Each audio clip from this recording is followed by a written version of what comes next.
Welcome to சுடுதண்ணி. இன்னைக்கு நம்ம வீடியோவில் குழந்தைங்களுக்குலாம் ரொம்ப பிடிச்ச ரவா அப்பம் எப்படி பண்ணுறதுன்னு பார்க்க போகிறோம். இதை பஞ்சு போல் ரொம்ப ஈஸியாக நம்ம பண்ணிடலாம். குழந்தைங்க ஸ்கூல் விட்டு வந்தால் இல்லை ஹஸ்பண்ட் ஆஃபீஸ் விட்டு வந்தால் ஈவினிங் செய்கிறதுக்கு நமக்கு ரொம்பவே ஈஸியாக இருக்கும்.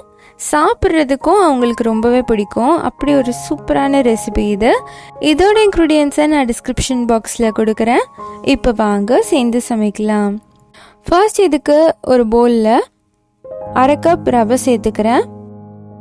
இதோட அரை கப் மைதா சேர்த்துக்கிறேன். இதோட அரை கப் சர்க்கரை சேர்த்துக்கிறேன். கூடவே 1/4 டீஸ்பூன் ஏலக்காய் தூள் சேர்த்துக்கலாம். இதோட அரை கப் தண்ணி சேர்த்து நல்லா மிக்ஸ் பண்ணிக்கிறேன். ஜென்ரலாக நம்ம கடையில் வாங்குகிற அப்பம் கொஞ்சம் ஸ்வீட்னஸ் கம்மியாக இருக்கும். நான் கொஞ்சம் அதிகமாக சேர்த்துருக்கேன், கொஞ்சம் பேலன்ஸ்டாக இருக்கிற மாதிரி.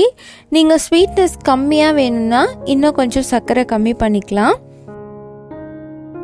நல்லா மிக்ஸ் பண்ணி விட்டுருங்க.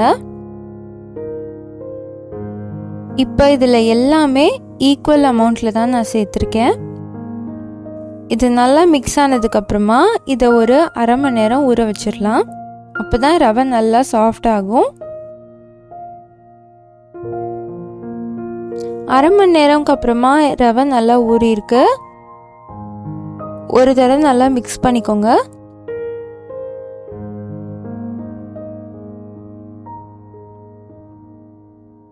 இப்போ இது கூட ஒரு பிஞ்ச் பேக்கிங் சோடா, ஒரு சிட்டிகை உப்பு, 2 டேபிள் ஸ்பூன் பால். இது ஆப்ஷனல் தான், நீங்கள் வேணும்னா சேர்த்துக்கலாம். சேர்த்துட்டு நல்லா மிக்ஸ் பண்ணிக்கோங்க. சப்போஸ் உங்களுக்கு பேட்டர் கொஞ்சம் தண்ணியாக தெரியுது அப்படின்னா மைதா சேர்த்து நீங்கள் அதை அட்ஜஸ்ட் பண்ணிக்கலாம். இப்போ இது ரெடியாக இருக்கு. அடுத்து நம்ம ஃப்ரை பண்ணிடலாம். எண்ணெயை நல்லா மீடியம் ஹீட்டில் வச்சுக்கோங்க. வச்சுட்டு இந்த பேட்டரை ஒரு குழிக்கரண்டியில் எடுத்து ஒன்று போல் ஊற்றுங்க. இப்படி ஊற்றுனீங்கன்னா நல்லா அது உப்பி வரும். ஃப்ளோயியாக இருக்கணும், ஆனால் ரொம்ப தண்ணி ஆகிடக்கூடாது. ரொம்ப தண்ணி ஆகிடுச்சுன்னா எண்ணெயில் ஓடிடும். இந்த மாதிரி வரணும். அடுப்பை ரொம்ப ஹை ஃப்ளேமில் வச்சிடாதீங்க. மீடியம் ஃப்ளேம் டு லோ ஃப்ளேம்லேயே மெயின்டைன் பண்ணிக்கோங்க. இது கொஞ்சம் டைம் எடுத்து குக் பண்ணிங்கன்னா தான் உள்ளே நல்லா வெந்திருக்கும். நல்லா செவக்க வர அளவுக்கு இதை நம்ம ஃப்ரை பண்ணிக்கணும். இது கொஞ்சம் கொஞ்சமாக நல்லா செவந்து வரும். ஒரு அப்பம் கொஞ்சம் முக்கால்வாசி ரெடி ஆகும்போது நீங்கள் இன்னொன்று பக்கத்தில் ஊற்றிக்கலாம். நல்லா ப்ரௌனாக செவந்து வந்துடுச்சு. இதை நம்ம எடுத்துடலாம். அது ஊற்றி நம்ம எடுக்கிறதுக்கு கொஞ்சம் ஸ்பேஸ் கொடுங்க, இல்லாட்டி அப்பம் உப்பி வரும்போது டிஸ்டர்பிங்காக இருக்கும்.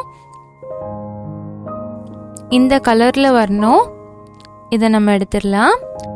நம்மளோட ரவா அப்பம் சூப்பராக ரெடி ஆயிடுச்சு. என்னோட ரொம்ப ரொம்ப ஃபேவரட்டான ஒரு ஸ்நாக் ரெசிபி. வீட்டில் யாராவது இந்த ரெசிபி கேட்டாலே நான் ரொம்ப ஜாலியாகிடுவேன். ஏன்னா நானும் சாப்பிட்லான்ட்டு. ரொம்பவே குவிக்காக செஞ்சிடலாம். நீங்களும் இந்த சூப்பரான ரெசிபியை ட்ரை பண்ணி பார்த்துட்டு எப்படி இருந்துச்சுன்னு சொல்லி கமெண்ட் பண்ணுங்கள். இந்த வீடியோ உங்களுக்கு பிடிச்சிருந்தா லைக் பண்ணுங்கள். சுடு தண்ணி சேனலை சப்ஸ்கிரைப் பண்ணுங்கள். தேங்க்யூ.